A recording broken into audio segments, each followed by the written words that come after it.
Hi friends, welcome back to my channel. Hemlata Panda the educator. Renewable energy engineering का जो subject है उसमें most IMP 50 questions जो phase 1 और फेज 2 के अंदर रिपीटेडली पूछे गए हैं वो मैं आपको इस वीडियो के अंदर डिस्कस करूंगी। लेकिन उससे पहले जो आरडब्ल्यू का एमसीक्यू पैटर्न है फेज 1 और फेज 2 के अंदर वो मैं आपसे थोड़ा बहुत डिस्कस कर लेती हूँ ताकि आपके दिमाग में आइडिया आ जाए कि किस तरीके का क्वेश्चंस फेज 1 के अंदर और फेज 2 के अंदर पूछे गए थे। स्टूडेंट्स, जो फेज 1 का पेपर था उसमें आरडब्ल्यू का जो क्वेश्चन पूछने का लेवल था वो मीडियम लेवल का था, क्योंकि 25 टू 30 क्वेश्चंस जो है वो आपके इंटरनेट से इजीली मिल जा रहे थे और दर्शन का जो जीटीयू एमसीक्यू ऐप है आरडब्ल्यू का उसमें से भी पूछे गए थे। लेकिन जो बाकी के क्वेश्चंस है वो टेक्स्ट बुक के कॉन्सेप्ट को यूज करके पूछे गए थे। जैसे सन अर्थ एंगल है वो बहुत ही इंपॉर्टेंट चैप्टर है आपके लिए। उसका जो भी डेफिनेशन है उन सबको अच्छे से हो सके तो मेमोराइज कर लेना, क्योंकि उन्होंने डायरेक्ट डेफिनेशंस दे दिए थे और आपको पूछ लेते कि ये कौन सा एंगल है, या तो फिर अगर डेफिनेशन के अंदर कुछ परपेंडिकुलर पैरेलल है तो वो सारे कॉन्सेप्ट को भी पूछ लिए गए थे। तो ऐसे ही मतलब इसलिए मैंने कहा कि फेज 1 का जो पेपर है वो मीडियम लेवल का था, जिसके लिए आपको थोड़ा बहुत टेक्स्ट बुक का कॉन्सेप्ट जानना जरूरी था। लेकिन फेज 2 के अंदर जैसे ही आए हम लोग तो ये एनालिसिस करने पे मिला कि फेज 2 का पेपर एकदम इजी लेवल का था, एकदम इजी लेवल का। अगर फेज 1 का रिजल्ट एनालिसिस करोगे ना तो आरडब्ल्यू के स्टूडेंट्स का ए बी या तो फिर बीबी ग्रेड आया होगा। लेकिन फेज 2 का जो रिजल्ट है वो सबका ए ग्रेड आया आरडब्ल्यू के अंदर, सबका। अब इसमें हुआ क्या था कि इसमें कुछ पर्टिकुलर वेबसाइट है जिसमें से डायरेक्टली क्वेश्चंस पूछ लिए गए थे। पहला वेबसाइट है जीटीयू दर्शन एमसीक्यू ऐप। सेकंड है स्कॉलर एक्सप्रेस के वेबसाइट। थर्ड है कैरियर्स राइड। और फोर्थ था आपके लिए sensfoundry.com। उसमें से भी डायरेक्टली क्वेश्चंस पूछ लिए गए थे। और कुछ मोस्ट आईएमपी 50 क्वेश्चंस मैंने फेज 1 और फेज 2 से निकाला जो कॉमनली रिपीटेड हुए हैं। अगर आप लोग ये पांचों चीज कर लेते ना, ये 4 वेबसाइट प्लस ये जो आईएमपी क्वेश्चंस मैंने आपको प्रोवाइड किए हैं, तो आप अच्छी तरीके से स्कोर कर पाएंगे। आपको क्या करना है, जो जीटीयू दर्शन का एमसीक्यू ऐप है उसके एमसीक्यूज को अच्छी तरीके से रट लेना है, अच्छी तरीके से मेमोराइज कर लेना है। आप कुछ दूसरे वेबसाइट को यूज करो ना करो, पर जीटीयू एमसीक्यू ऐप का पूरा एमसीक्यू अच्छी तरीके से रट लेना है। पर याद रखना, एमसीक्यू जब आप लोग निकालोगे दर्शन ऐप का तो कुछ कुछ एमसीक्यू रॉन्ग भी है तो उसे रिकरेक्ट कर लेना। और अगर आपको दिक्कत हो रही हो रिकरेक्शन करने में तो मुझे मैसेज करना कि कौन से क्वेश्चन में हो रही है, मैं आपको कमेंट बॉक्स में उसको सॉल्यूशन प्रोवाइड कर दूंगी। आपको क्या करना है, पहला स्टेप जीटीयू दर्शन ऐप का जो एमसीक्यू है उसे अच्छी तरीके से मेमोराइज करना है, प्लस क्वेश्चन जो है वो अच्छी तरीके से देख लेना कि आंसर्स उसके सही है कि नहीं, क्योंकि ऐप के अंदर कुछ आंसर्स इनकरेक्ट भी है। सेकंड, आपको ये मोस्ट आईएमपी 50 क्वेश्चंस कंप्लीट कर लेना है। थर्ड क्या करना है, अगर आप लोग ऑनलाइन एग्जाम्स दे रहे हैं ना तो आपको स्ट्रेस नहीं लेना है, आपको डायरेक्टली इंटरनेट से एमसीक्यूज मिल जाएगा। लेकिन आप अगर ऑफलाइन एमसीक्यूज दे रहे हैं तो कैरियर्स राइट sensfoundry.com, ज़्यादातर करके सेंस फाउंड्री के भी क्वेश्चंस पूछे गए थे। मैक्सिमम सेंस फाउंड्री के क्वेश्चन फेज 2 के अंदर पूछे गए थे और कैरियर राइट और एग्जाम वेदर से कुछ कुछ क्वेश्चंस पूछ लिए गए थे, यानी कि 5 to 10 क्वेश्चंस ऐसे होंगे। तो आपको 3 जो है ऑनलाइन वाले वो कंप्लीट रखना है। क्या करना है, आपको दर्शन ऐप अच्छी तरीके से मेमोराइज कर लो, आंसर्स को रिकरेक्ट करके। Second, most IMP 50 questions. और थर्ड, आपको बस स्ट्रेस नहीं लेना है, और अगर टाइम बचा तो सेंस फाउंड्री के कुछ क्वेश्चंस है चैप्टर वाइज, वो उसका भी लिंक मैं आपको डिस्क्रिप्शन बॉक्स में प्रोवाइड करूंगी, उससे कंप्लीट कर लेना, ठीक है। लेकिन अगर आप ऑफलाइन एमसीक्यू दे रहे हो तो जितने भी मैंने लिंक प्रोवाइड किए डिस्क्रिप्शन बॉक्स में वो सारे को हो सके तो कॉन्सेप्ट वाइज है तो फिर जैसे भी करके आप उसे मेमोराइज कर लीजिएगा, उससे में से ही क्वेश्चंस पूछे गए थे। स्टार्ट करते वीडियो को मोस्ट आईएमपी 50 क्वेश्चंस के साथ जो आ चुके हैं। ये क्वेश्चन नंबर 1 है। क्वेश्चन नंबर 2,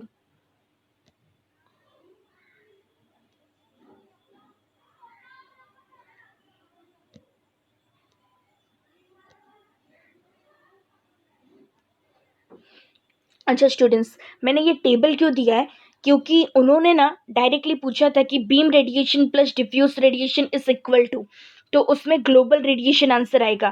फेज 1 और फेज 2 दोनों के अंदर रिपीटेडली पूछे गए थे। और दूसरा पॉइंट, इस टेबल से ये भी पूछा गया था कि ग्लोबल रेडिएशन को मेजर करने का कौन सा डिवाइस है, पायरेनोमीटर। बीम रेडिएशन को मेजर करने का कौन सा डिवाइस है, पायरा हेलियोमीटर। फिर डिफ्यूज रेडिएशन को मेजर करने के लिए पायरेनोमीटर विद शेड, और tracking of the sun movement तो सोलर ट्रैकर सिस्टम। तो आपको ये सारी चीज याद रखने हैं। जो क्वेश्चन नंबर 10 है वो मोस्ट आईएमपी है, मोस्ट आईएमपी। और क्वेश्चन नंबर 11 भी मोस्ट आईएमपी है। आपको ये डेफिनेशंस निकाल के रखने, क्योंकि फेज 1 के अंदर उन्होंने डायरेक्टली ये डेफिनेशंस दे दिए गए थे कि the angle between the central ray from the sun and the horizontal plane containing the observer. तो ऑप्शंस दे दिए गए थे, आपको उसमें से टिक करना था सोलर एल्टीट्यूड एंगल। लेकिन उसी फेज 1 के अंदर उन्होंने यही क्वेश्चन को फिर से दोबारा ट्विस्ट करके भी पूछ लिया था कि the angle between the central ray of the sun and dash plane containing the observer is called solar altitude angle. तो आपको तब ऑप्शन के अंदर हॉरिजॉन्टल दिया गया था, तो आपको हॉरिजॉन्टल टिक करना है।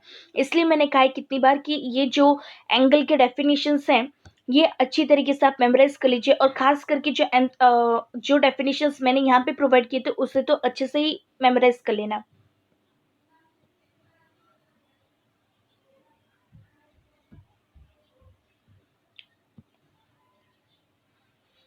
ओके, ये क्वेश्चन आपके फेज 1 और फेज 2 दोनों के अंदर आए हैं, तो मेरा यही सजेशन रहेगा, तो आप जो है अच्छी तरीके से उन सबको मेमोराइज कर लीजिए। देखिए इस क्वेश्चन के अंदर ना उन्होंने थोड़ा सा ट्विस्ट किया था। फेज 2 के अंदर, फेज 1 के अंदर डायरेक्टली पूछा गया था, और फेज 2 के अंदर सेम टू सेम ये क्वेश्चन पूछने के साथ ही एक और क्वेश्चन उन्होंने पूछ लिया था कि यहाँ पे जो एन की वैल्यू है डिक्लिनेशन एंगल में, जो एन है वो क्या चीज को रिप्रेजेंट करता है, वो रिप्रेजेंट करता है आपका नंबर ऑफ द ईयर को, नंबर ऑफ द डेज या नंबर ऑफ द ईयर को रिप्रेजेंट करता है। ठीक है, तो कोई भी डेफिनेशन का अगर फॉर्मूला है, तो फॉर्मूले में अगर कोई यूज हो रहा है कांस्टेंट, जैसे कि ए बी एन कुछ भी, तो वो क्या चीज को रिप्रेजेंट करता है उस चीज को भी अच्छे से देख लेना एक बार।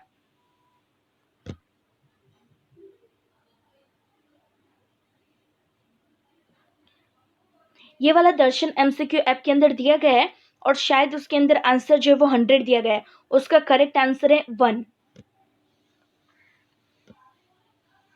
देखो स्टूडेंट्स, मैंने ये आपको क्यों मतलब दिया है, यहाँ पे ना क्वेश्चन जो है वो फेज 1 के अंदर कैसे पूछ लिया गया था कि अगर स्पेरिकल बॉल रिफ्लेक्टर है आपका, तो वो कौन से एक्सिस का सोलर ट्रैकिंग करता है। तो आपको याद रखना है 2 एक्सिस का। तो ऐसे ही डिफरेंट डिफरेंट आपको दिए गए हैं कलेक्टर्स के नाम, कि पैराबोलिक कलेक्टर, फ्रेस्टल रिफ्लेक्टर, फिर cylindrical reflector, parabolic dish reflector, spherical ball reflector, एक मिनट, फिर हेलियोस्टेट फील्ड। ये सभी कौन से इनका क्या है, ये सिंगल एक्सिस है, और ये 2 एक्सिस का सोलर ट्रैकिंग को कंटेन करते हैं। और इसमें कौन से टाइप का मतलब अब्जॉर्प्शन होता है, तो यहाँ पे आप लोग लिख सकते हैं कि पॉइंट अब्जॉर्प्शन होता है, फिर ट्रिब्यूलर अब्जॉर्प्शन होता है। तो इसलिए मैंने ये निकाला है। आपको सिर्फ जो मेन पॉइंट है वो याद रखना है कि नॉन कन्वेक्टिंग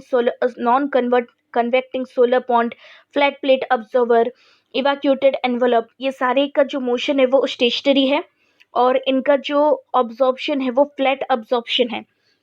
और सेकंड आपको क्या याद रखना है कि इनका जो कॉन्सेंट्रेशन रेशियो है वो <1 है, और इनका जो टेम्परेचर का रेंज है वो भी आपको याद रखना है, क्योंकि फेज 1 के अंदर डायरेक्टली पूछ लिया गया था। इसलिए मैंने एक समरी टेबल प्रिपेयर करके आपको दे दिया है।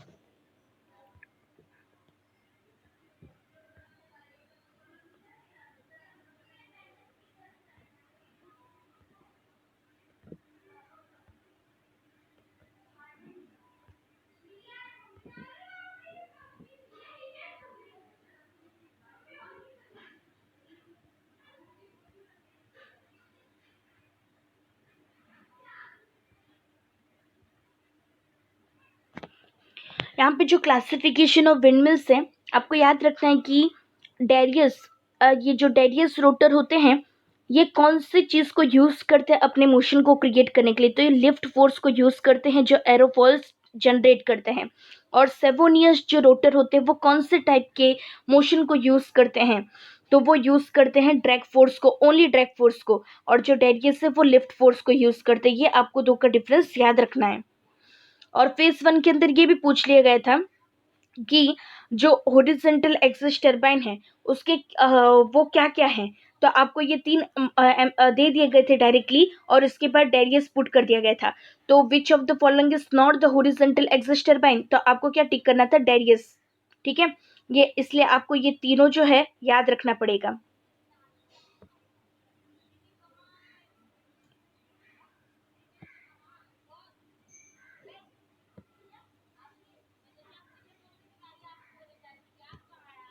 आपको ना ये जो 40 MCQ है इसके अंदर भी कुछ ट्विस्ट किया था फेज 1 के अंदर ही, कि maximum energy extractable by the ideal wind turbine, this criteria was given by whom। तो आपको लिखना था कि बेट्स क्राइटेरिया। ठीक है, बेट्स ने इसकी ये क्राइटेरिया दी थी।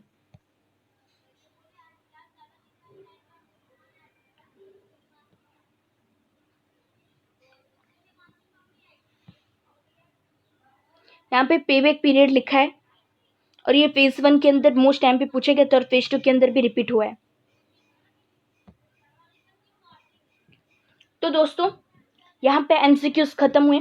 मोस्ट टाइम पे 50 क्वेश्चंस जो ऑलरेडी फेज 1 और फेज 2 के अंदर पूछे गए थे वो सारे के सारे मैंने बता दिया, और बाकी का जो इम्पोर्टेंट साइट्स है वो आपको मैं डिस्क्रिप्शन बॉक्स में प्रोवाइड कर दूंगी। और कुछ मेरे को और एमसीक्यूज मिले हैं जो चैप्टर वाइज हैं आपके, और वो फेज 1 और फेज 2 के अंदर भी पूछे गए हैं। तो वो भी इसके बाद का नेक्स्ट वीडियो होगा।